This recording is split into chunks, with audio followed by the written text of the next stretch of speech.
गुरुपौर्णिमा आहे. गुरुपौर्णिमेची परंपरा कशी चालू झाली रामकुमारने आत्ताच सांगितलं. तिला व्यास पौर्णिमा असं सुद्धा म्हणतात. 4 वेद लिहिले गेले, ज्या ज्ञानावर जगाचा व्यवहार सगळा चाललेला आहे, त्याचा अर्थ खरा समजावून व्यास मुनीने सांगितला. असं म्हणतात, व्यासमुनी सांगत होते आणि गणपती लिहित होता. आणि ते वेद गणपतीकडून ब्रह्मदेवाकडे गेले. ब्रह्मदेव वेद घेऊन ध्यानाला बसला होता आणि शंकासुराने ते चोरून नेले.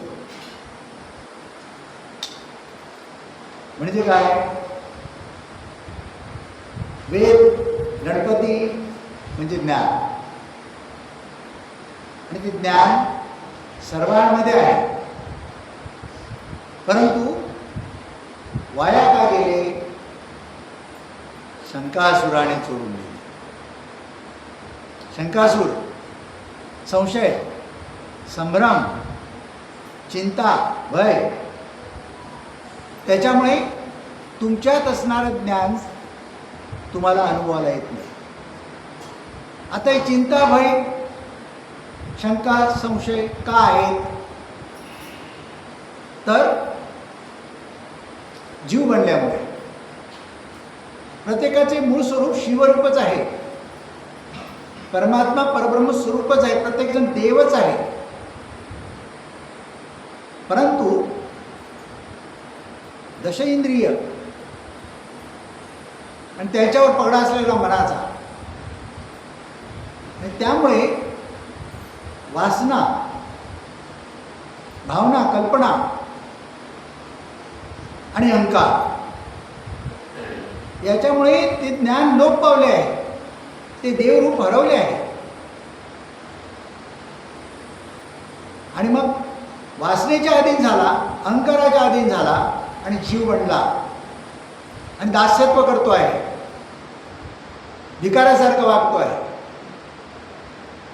सर्व काही तुझ्यापाशीच आहे,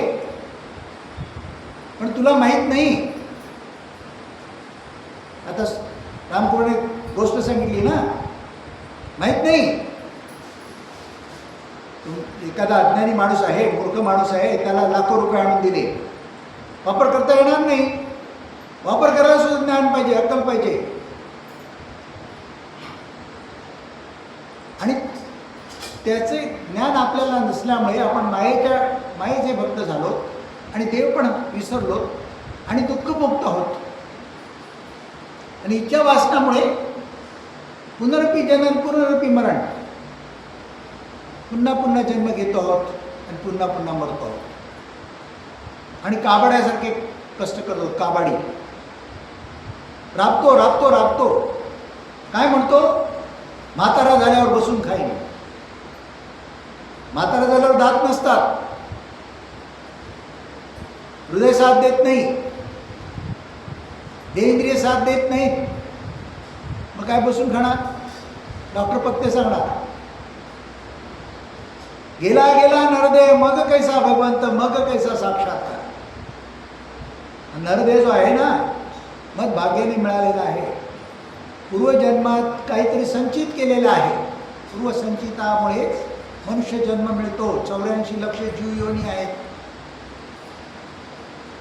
त्या जीवयोनीचा फेरा पूर्ण केल्यानंतर त्या जीवयोनी कशा कशा आहेत बघा. किडा मुंगीपासून, पशु पक्षापासून, जलचर, भूचर, खेचर, अशा सर्व योनीतून फेरा केल्यानंतर कुठल्या तरी योनीमध्ये काहीतरी पूर्वसंचित केलं, काही चांगलं केलं, कर्म केलं, त्याच्यामुळे हा मनुष्यजन्म प्राप्त झालेला आहे. तो जर सत्कर्मी लावला नाही, सत्कारणी लावला नाही, तर पुन्हा जन्ममरण आहे. एवढं दुःख आहे. तुम्हाला तुमच्या घराला जरा काय झालं तर तुम्ही घाबरता. दरवाजा तुटला तर घाबरता, चोर येईल. चोरी करून जाईल, काय काय करायचं, झोप लागत नाही तुम्हाला. त्या झाडाच्या फांदीवर बसणारा पक्षी रात्री कसा झोपत असेल? जीवश जगतमशी, जगाचा नियम आहे. एका जीवावर दुसरा जीव जगतो. म्हणजे दुसऱ्या एवढी जन्म मिळाल्यानंतर किती भीती आहे, किती हिनवा आहे, हिनप्रत आहे, दुःखप्रत आहे, असं मला सांगायचं आहे. मनुष्य योनी एकच अशी सक्षम योनी आहे. ह्याच्यामध्ये तुमचं तुम्ही प्रारब्ध बदलू शकता. सटवीने प्रारब्ध लिहून दिलं ना तुम्हाला, जन्माला येतानाच विचारलं आणि तुम्हाला अज्ञानामध्ये जे तिने म्हणाले तुम्ही हो म्हणून आले आणि ते आता घडते आणि ते भोगायला लागते. आणि पूर्वजन्माची कर्म त्याची फळं म्हणून भोगायला लागते. त्याच्यातून मुक्तता कशी लाभणार? या मनुष्य योनीचा योग्य वापर केला तर. मनुष्य योनीचा योग्य वापर केला, ज्ञान पाहिजे, सदवस्तूचं ज्ञान पाहिजे. ज्ञान सगळं आहे. 14 विद्या 64 कला मिळून सर्व काही ज्ञान आहे. परंतु ते भौतिकाचं आहे आणि भौतिक नित्य आहे, नाशिवंत आहे. सर्व ज्ञानामध्ये श्रेष्ठ ज्ञान आत्मज्ञान, परमात्म ज्ञान, जे श्रीकृष्ण भगवानाने भगवद्गीतेमध्ये सांगितलंय, सगळ्या संतांनी सांगितलं. ते ब्रह्मज्ञान, ते आत्मज्ञान, ते स्वरूप ज्ञान. म्हणजे स्वतःचे ज्ञान, स्वस्वरूपाचे ज्ञान. जो तुमचा देह चालवतो आहे आणि देहात बसून तुम्हाला हवं नको त्याची जाणीव करून देतो आहे. ज्या जाणीवेचा तुम्ही उदरभरणासाठी उपयोग करतात, ज्या जाणीवेने तुम्ही सुखदुःख भोगता, त्या जाणीवेचा जाणता, जाणीवेचा करता, जाणीवेचा नियंता तो चैतन्य प्रभू शक्तिरूपाने आणि ज्ञानरूपाने तुमच्यामध्ये वावरतो आहे. तोच ईश्वर देव आहे. त्याचं ज्ञान, ते ज्ञान जाणून घेण्यासाठी, माहिती करण्यासाठी देव आणि इंद्रिय जाऊन तिथे पोचू शकत नाहीत. देह, मन, इंद्रिय आणि बुद्धी इथपर्यंत पोचू शकत नाहीत. आपल्या अखत्यारीत काय आहे? इंद्रिय आहेत मालकीची, मन आहे, बुद्धी आहे. या तिघांनाही मर्यादा काय आहेत? जे दृश्य आहेत त्याच्यापर्यंत पोचू शकतात, जे दृश्य आहे त्याच्यापर्यंत पोचू शकतात. दृश्याच्या पलीकडे तो परमात्मा स्वरूप आहे. तो अदृश्य आहे, सूक्ष्म आहे, निर्गुण आहे, निराकार आहे, पण सर्वव्यापी आहे, सर्वत्र आहे. आपल्या ठाई असूनही आपल्यालाच माहीत नाही आहे, आपलीच ओळख नाही आहे. असा तो सूक्ष्माहून सूक्ष्म आहे. त्याच्यापर्यंत जाण्याचा गुप्त मार्ग आहे, तो फक्त संत सद्गुरू सांगतात. ते ज्ञान पुस्तक वाचून मिळत नाही. खूप लोक ग्रंथ वाचतात, पुस्तक वाचतात, पंडित असतात, बोलायला पोपटासारखे बोलतात, काही कामाचे नाही आहेत. त्या लिंबूची गोष्ट सांगितली ना, तसं आहे ते. ब्रह्मज्ञान हे सद्गुरूच्या मुखातूनच ऐकायला लागते. गुरु नव्हे, सद्गुरू. मी उद्दाम शब्द वापरतो आहे. सद्गुरूच्या मुखातूनच ऐकावं लागतं. पिंपळाचं झाड कावळ्याच्या विष्ठेतूनच उगवतं. पिंपळाचं झाड कावळ्याच्या विष्ठेतूनच उगवतं. तत्वज्ञान, ब्रह्मज्ञान आत्मप्रचितीच्या संताच्या मुखातून ऐकले तरच आपल्याला कळते. ती ईश्वर दर्शन आहे, ती ईश्वर भेट आहे. तुम्ही फिरताना दगडधोंड्याच्या मूर्तीला नमस्कार करून येता. त्या दगडधोंड्याची मूर्ती, तो दगड कुठे पडला होता काय पत्ता नाही, कुठून उचलून आणला माहिती नाही, त्याच्यावर कोणी काय काय विधी पूर्वी केलाय माहिती नाही. तो आणला, मूर्तिकाराने मूर्ती घडवली, तुम्ही देव म्हणून पुजता. तुम्हाला काय मिळतं? नुसतं खोटं समाधान. आयुष्यभर पुजत बसता,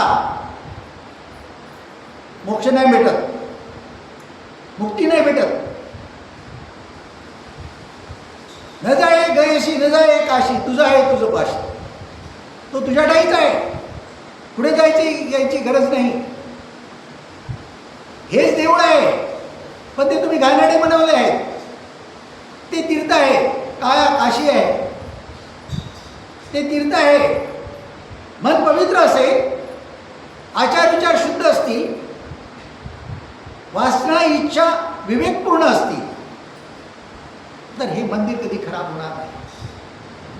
पण हे ज्ञान सद्गुरूच्या ज्ञानबोधातूनच प्राप्त होते.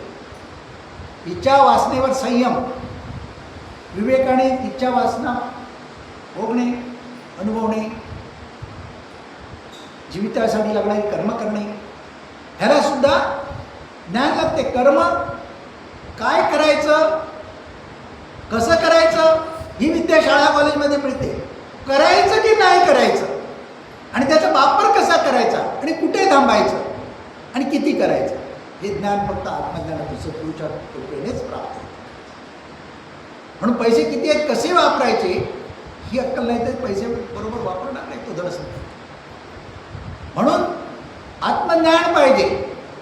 म्हणून आत्मज्ञानासाठी तुमचं मन शुद्ध पाहिजे, भाव शुद्ध पाहिजे, आणि त्याच्यासाठी जे आपण अगोदर धरून ठेवलेलं आहे, भरून ठेवलेला आहे, त्याचा त्याग झाला पाहिजे. तो त्याग कसा होणार, संग त्याग आहे. पण आधीचा संग चढलाय, त्याचा त्याग केला तर सत्संग होणार. सत्संग प्रत्येकजण सांगतो, कुठेतरी गेला, कोणाचं कीर्तन आहे काय सांगतो सत्संगाला गेलो होतो, कुठेतरी जातो भजन म्हणतो आणि सांगतो सत्संगाला गेलो होतो. आता तो सत्संग करणारा, त्याची परिस्थिती काय माहिती आहे का तुम्हाला? तो किती पवित्र आहे, तो देवरूप आहे का? तो बोलतो पोपट म्हणून तुम्ही ऐकायला गेले, तुमच्यावर ते किती बिंबणार आहे, त्याचा तुम्हाला किती उपयोग होणार आहे, हा विचार झाला पाहिजे. हे ब्रह्मज्ञान सगळ्यांना ऐकायची इच्छा होणार नाही हो. मी आता बोलतोय, किती लोकांना आवडत असेल माहीत नाही मला. ज्यांचं प्रारब्ध चांगलं आहे त्यांनाच आवडणार, नाही तर आवडणार नाही. त्यांना कीर्तन आवडणार, कथा आवडणार, मी सांगतो ते आवडणार नाही. म्हणून इथे गर्दी कमी आहे. इथे कथा कीर्तन ठेवलं असतं गर्दी झाली असती, तिथे आवरायला मुश्किल जाते. कारण प्रारब्ध फुटलेला आहे. प्रारब्ध त्याचं उदयाला आलंय ना, तो संत संगती करतो. सत्संगती म्हणजे जे सत्य नित्य शाश्वत आहे त्याची संगती, ते तुमचे स्वतःचे आहे. पण तुम्ही देह मन इंद्रिय त्यांची संगती केल्यामुळे तुम्ही जीव बनलेत आणि दुःख भोगता आहात. तर ते सुटण्यासाठी परमार्थ पाहिजे, सद्गुरूचा बोध पाहिजे, साधन भक्ती पाहिजे. आणि साधन भक्तीमध्ये सगुणातून निर्गुणाकडे जायचं आहे. पण सगुणातच अडकून पडून चालणार नाही, तर निर्गुणापर्यंत पोचायची तयारी ठेवायला पाहिजे. तिथे सद्गुरू लागतो. सगुण भक्ती सगळे सांगतील, सगळे मंदिरात ते पुजारी पण सांगतात, ब्राह्मण सांगतात, सगळे लोक सांगतात. परंतु ब्रह्मज्ञान जे तुमच्या आत बसलेला देव आहे, तो चैतन्य प्रभू आहे, त्याची ओळख संत सद्गुरू करून देतात.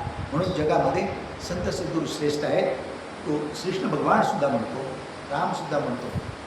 राम काय म्हणतो, मी क्षत्रियाचा पोरगा, आम्ही 4 भाऊ, मी एकटाच प्रभू झालो, बाकी प्रभू झाले नाहीत. कारण मी माझ्या गुरुवर विश्वास ठेवला आणि गुरुची सेवा केली, आणि गुरुने सांगितलं ते ज्ञान ते आपलं केलं, आणि ते आत्मप्रचिती प्राप्त झाल्यानंतर मला माझ्यातलं दैवत्व कळलं, आणि ते तुम्ही अनुभवत आहात.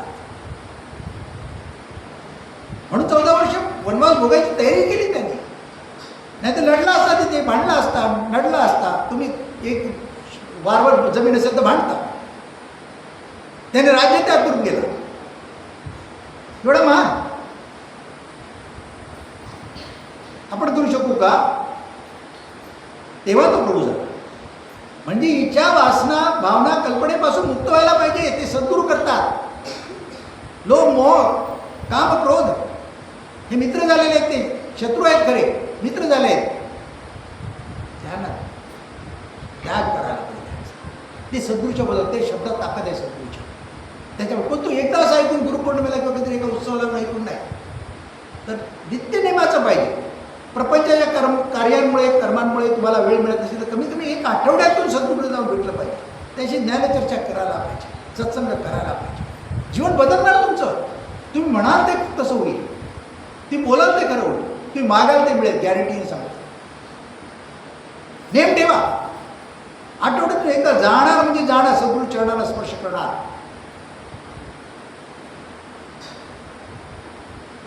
तुम्हाला कौतुक होतं आमचे धीरूभाई तेवढे बिझी आहेत, पण ओळख झाल्यापासून नित्यनेमाने येतात बघा.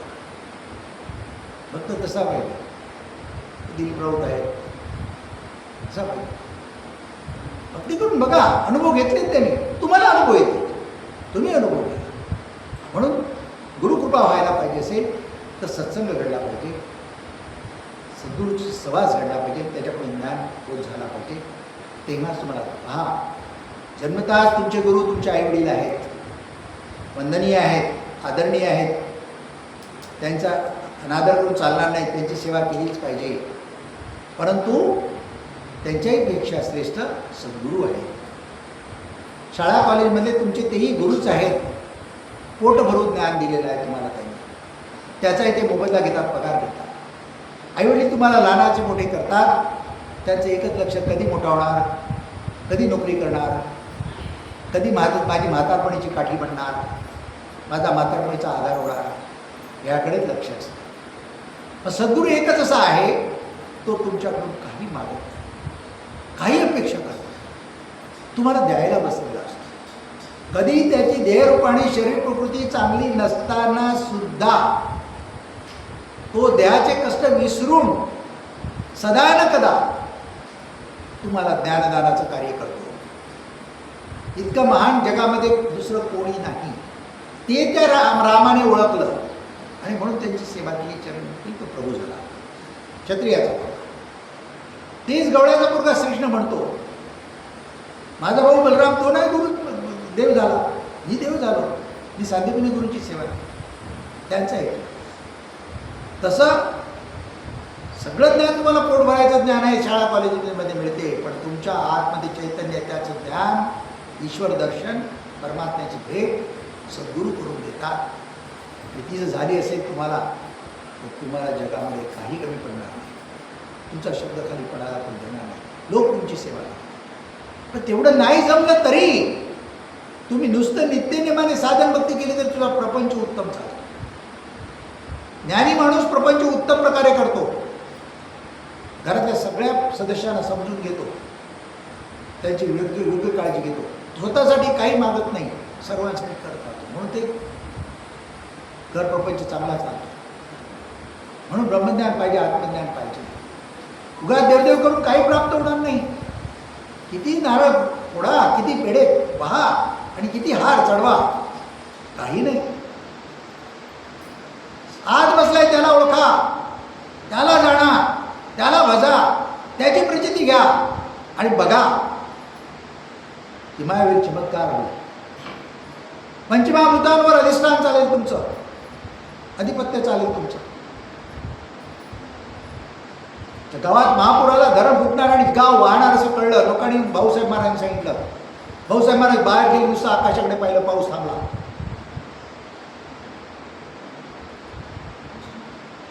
निसर्ग महाराजांनी केम हॉस्पिटलमध्ये नेलावून टाकलेल्या शवाग्रातून उठून आणलं भक्ताला, 10 वर्ष जगला. सद्गुरू महान आहे, तो परब्रह्मस्वरूप आहे, परमात्मा आहे, देहाने त्याला ओळखता येत नाही. आता दासबोध वाचला, तो सद्गुरूवर होता, किती लोकांनी नीट ऐकला मला माहीत नाही. सद्गुरूला त्या समासामध्ये सगळ्या प्रकारच्या उपमा देण्याचा प्रयत्न केला आहे. चंद्रा सूर्यापासून सगळ्यांची उपमा देण्याची, पंचमहाभूतांची उपमा देण्याची प्रयत्न केला आहे, पण कोणी त्यांच्यासारखं नाही. सद्गुरू म्हणजे परब्रह्मस्वरूप परमात्मा, जो जगावरती तो तुमच्यामध्ये चैतन्य म्हणून वावरते आहे. तुमची ओळख करून तो देतो, तो ज्ञान आहे, शक्ती आहे, तुम्हाला कल्पना नाही आणि म्हणून तुम्ही बाहेर शोधता. मग निसर्ग महाराजांनी एकच सांगितलं, तर निसर्ग योगाने परदेशामध्ये फार लोकांनी धरून ठेवलेलं, उचलून ठेवलेलं आहे. तुझ्या आत्मज्ञाना वेगळा अन्य कोणी देव ईश्वर नाही. तुझ्या ठिकाणी असलेली जाणीव, जाणती जाणीव हाच देव ईश्वर आहे. आणि ती जाणती जाणीव जी आहे, ते जाणवेचा जाणता जो आहे, तोच तुमचं देह चालवतो आहे. त्याची रूपं 2च आहेत, एक शक्तिरूप आणि ज्ञानरूप. इंग्लिशमध्ये प्युअर कॉन्शियसनेस असं म्हणतात, मराठीमध्ये शुद्ध जाणीव असं म्हणतात. तुमची जाणीव अशुद्ध झालेली आहे, का? अज्ञानामध्ये मायेचे भक्त झाले. देहमनिंद्रिय वासना त्याच्या मागे लागली.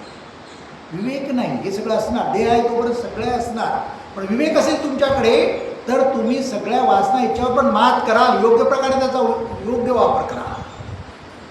त्यामुळे तुमचं कर्म कुठलं हीन होणार नाही, चुकीचं होणार नाही, फळ निश्चित चांगलं होणार. पण तो विवेक यायला ज्ञान पाहिजे. ते ज्ञान फक्त संत सद्गुरू भक्तीचे योगे देऊ शकतात. असं नुसतं जाऊन त्यांचे चरण शिवून नुसतं मस्तकावर हात ठेवला म्हणून नाही प्राप्त होणार. त्यांनी सांगितलेली साधन भक्ती करायलाच पाहिजे. आणि आपला संप्रदाय तर इतका चांगला आहे की उगा तुम्हाला कुठलं कर्मकांड करायला सांगत नाही. हो, होम नाही, हवन नाही, काही नाही, उपास नाही, तपास नाही, काही नाही, फक्त ध्यान कर तुझ्या स्वरूपावर. 4 वेदांचा त्यांनी उल्लेख केला ना. त्या 4 वेदांचे 4 महामंत्र आहेत. त्यातला एक मंत्र देतात, महामंत्र देतात आणि त्याच्यावर साजरा करतात. तो आपल्या आतल्या आत्मचैतन्याचा, आत्म्याची आपल्याला जाणीव करून देतो, प्रचिती देतो, आत्मप्रचिती, आत्मसाक्षात्कार करतो. त्याने ते ज्ञान प्राप्त होते. मग तुमची सर्व कर्म शुभाशुभ होतात, शुभ होतात, सगळे शुभ होतात, अशुभ कर्म पण शुभ होतात. आणि मग तुमच्या आयुष्यामध्ये सुखच राहतं, आनंद राहतो. आणि या ज्ञानाचा सगळ्यात मोठा फायदा काय आहे? मोक्ष मुक्ती मिळाली तर स्वर्गात जाण्याची तुमची कल्पना ती खोटी आहे. स्वर्गाचा अर्थ काय? आनंद नगरी.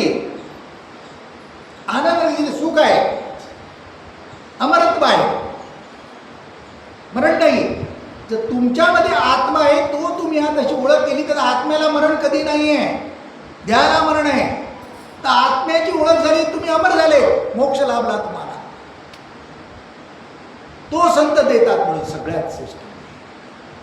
आणि म्हणून त्या आत्म्यात प्रचिती पाहिजे, आत्मसाक्षात्कार पाहिजे, म्हणून सद्गुरू भक्ती केली पाहिजे. आणि तो जर झाला तर जीवन मग सुखाचं होतं, आनंदाचं होतं. आणि ह्या जीवनामध्ये मोक्षाचा अनुभव घेतात, स्वर्गसुख करून घेतात ह्या जीवनामध्ये. म्हणून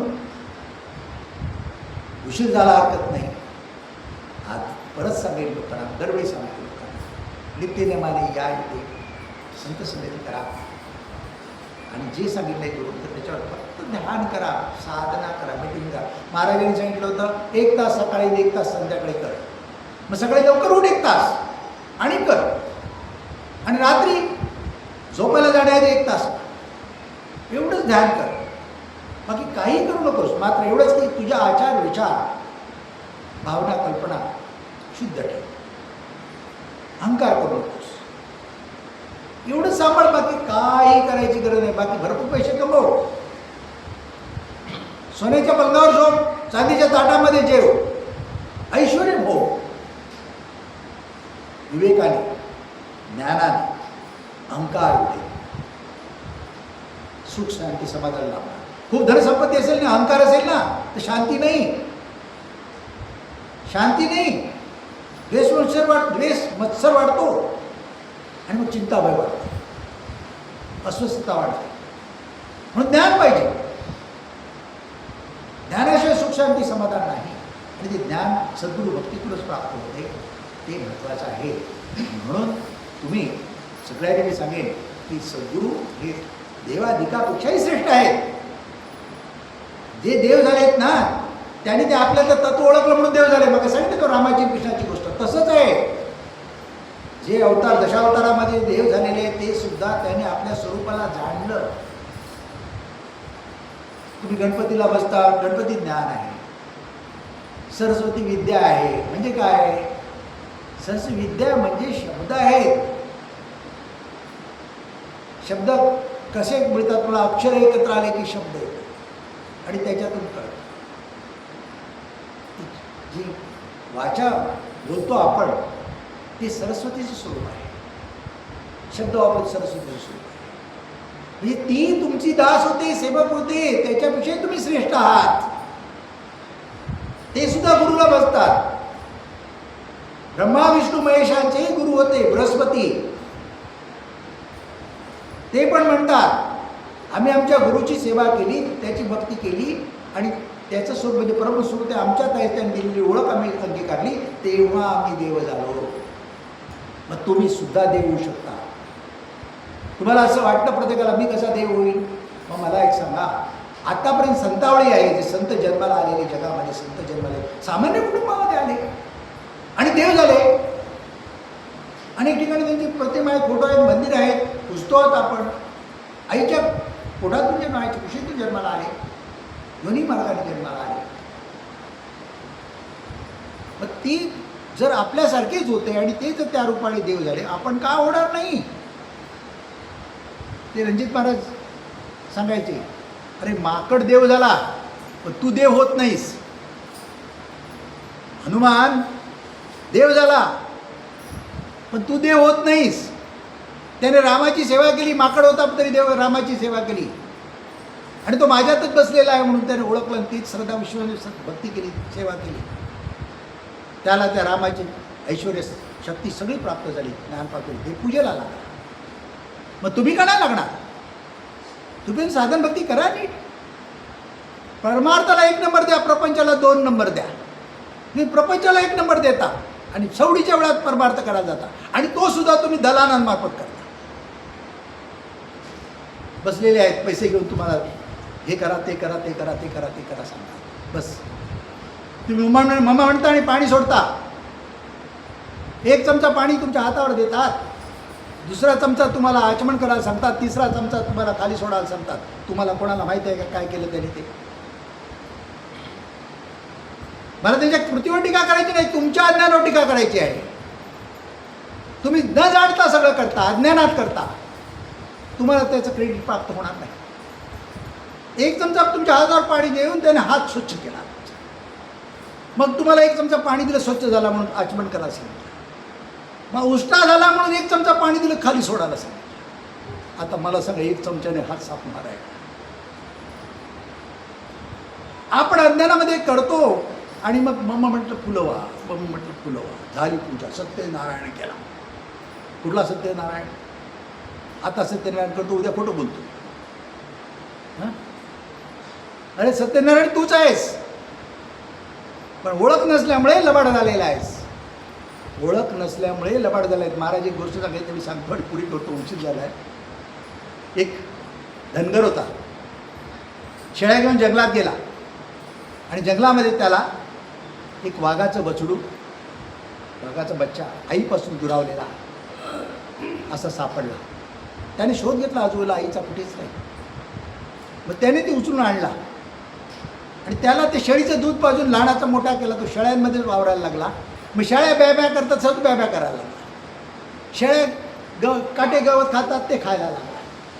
एक दिवशी जंगलात गेले होते आणि दुसरा वाघ आला समोरून. त्याने मोठी डरकाळी फोडली. तर शेळ्या सगळ्या घाबरल्याने पळाल्या आणि उडी मारली आणि एक शेळी पकडली आणि घेऊन गेला आणि बाजूला जाऊन खात बसला. हा बघतोय, अरे हा तर माझ्यासारखा दिसतोय, आपलं खाद्य सगळं आपल्या भोवतीच आहे, हे मला मारतायत, मी यांना घाबरतो, मी डरकाळी फोडली तर मलाही घाबरतील आणि माझा पक्ष मला इथेच मिळेल. म्हणजे ओळख विसरल्यामुळे गुलामी करायला लागली, त्रास सहन करायला लागला. ओळख झाली, डरकाळी फोडली, झाला मोकळा. तुमच्यामध्ये ते आहे, ते सद्गुरू सांगतात, ते स्वीकारा. त्याला ओळखण्यासाठी ध्यान सांगितलं आहे. आम्ही तर आता फास्ट प्रोग्राम्स काय सांगतो मी, 10 मिनटं सकाळी कर, 10 मिनटं संध्याकाळी कर, एवढं तरी कर रे बाबा, असं सांगतो. आणि गाडी चालवताना, चालताना, फिरताना, प्रवासात जप करता, मनातल्या मनात बोलत. एवढं केलं तरी खूप आहे. ते चैतन्य प्रभूची तुमची भेट होणार. फक्त देह पवित्र ठेवा, मन पवित्र ठेवा, एवढी काळजी घ्या आणि बघा. बाकी सर्व सुख भोगा, ज्ञानाने भोगा, अज्ञानात भोगू नका. वासनेच्या आधी होऊन बघू नका, स्वार्थाच्या आधी होऊन बघू नका. ज्ञानाने भोगा, राज्य करा जगावर, सुखी व्हा आणि मोक्षमुक्ती प्राप्त करा. राजाधिराज सिद्धराज श्री रामेश्वर राजा